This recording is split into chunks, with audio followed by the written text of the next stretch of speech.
مشہور واقعہ ہے، بخاری شریف کی روایت ہے کہ حضرت ابراہیم علیہ السلام جو ہے وہ ملک شام سے چلے ہیں۔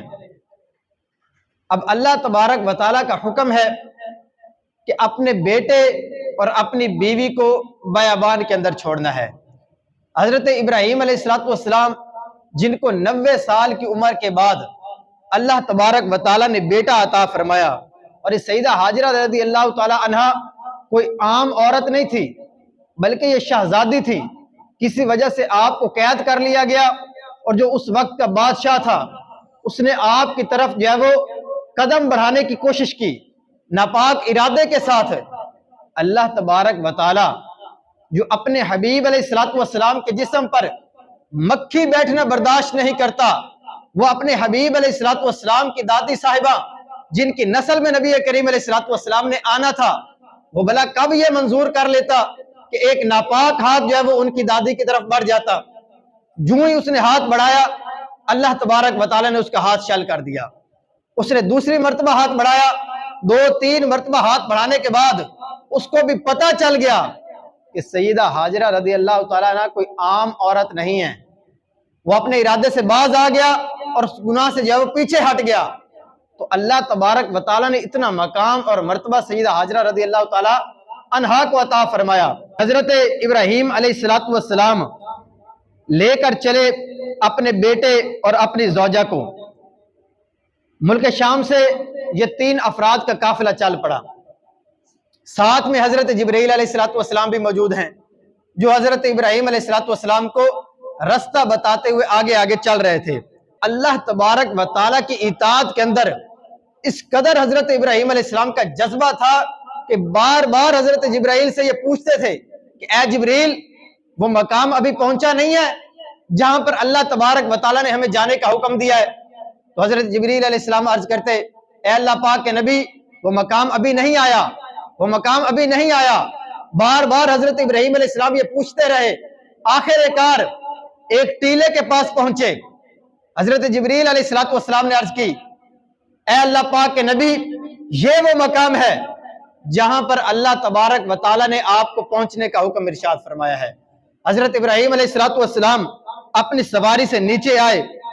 روایتوں میں ملتا ہے جب حضرت ابراہیم علیہ السلام نیچے اترے، دیکھا ایک ٹیلہ ہے، اس کے ارد گرد پہاڑ ہیں، بیابان ہے، پانی یا کھانا تو موجود ہونا دور کی بات، دور دور تک کسی انسان اور پرندے کا بھی نام و نشان نہیں ہے، اتنا بیابان جنگل موجود ہے۔ حضرت ابراہیم علیہ السلام نے یہ نہیں سوچا کہ یہاں پر میرا بیٹا اور میری بیوی زندہ کیسے رہیں گے، ان کو کھانے پینے کا سامان کہاں سے ملے گا، بلکہ اللہ تبارک و تعالیٰ نے جو حکم ارشاد فرمایا تھا اس پر توکل کرتے ہوئے حضرت ابراہیم علیہ السلام نے تھوڑا سا پانی اور چند کھجوریں اپنی بیوی کے حوالے کی اور واپس پلٹنے لگے۔ حضرت سیدہ حاجرہ رضی اللہ تعالی عنہ، آپ نے پوچھا، اے اللہ پاک کے نبی، اے میرے شوہر، آپ اس جنگل بیابان کے اندر ہمیں چھوڑ کے جا رہے ہیں، ہم کھائے پیے بغیر کیسے زندہ رہیں گے؟ حضرت ابراہیم علیہ السلام خاموش رہے۔ سیدہ حاجرہ رضی اللہ تعالی عنہ، آپ نے دوسری مرتبہ یہی سوال کیا کہ اے اللہ پاک کے نبی، ہم بغیر کھائے پیے یہاں پر کیسے زندہ رہیں گے؟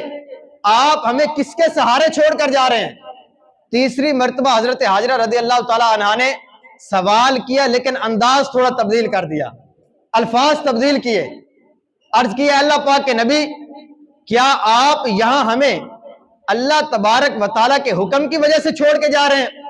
تو حضرت ابراہیم علیہ السلام نے فرمایا، ہاں، اللہ تبارک و تعالیٰ کے حکم کی وجہ سے میں آپ کو یہاں پر چھوڑ کر واپس جا رہا ہوں۔ اب آپ یہاں پر حضرت حاجرہ رضی اللہ تعالی عنہا کا اللہ پاک پر جو توکل تھا، جو یقین تھا، جو ان کی ہمت تھی، ثابت قدمی اور استقامت تھی، اس کا اندازہ لگائے۔ حضرت ابراہیم علیہ السلام نے جب فرمایا کہ ہاں، میں اللہ پاک کے حکم کی وجہ سے تمہیں یہاں چھوڑ کے جا رہا ہوں، تو حضرت حاجرہ رضی اللہ تعالی عنہا نے جو جواب دیا وہ تاریخ کے اندر سنہرے حروف سے لکھا ہوا ہے۔ آپ نے عرض کی، اگر آپ ہمیں اللہ تبارک و تعالیٰ کے حکم کے مطابق چھوڑ کر جا رہے ہیں اور یہاں پر ہمیں چھوڑنا یہ اللہ پاک کا حکم ہے، آپ خیر سے تشریف لے جائیے، اللہ تبارک و تعالی ہمیں ضائع نہیں ہونے دے گا۔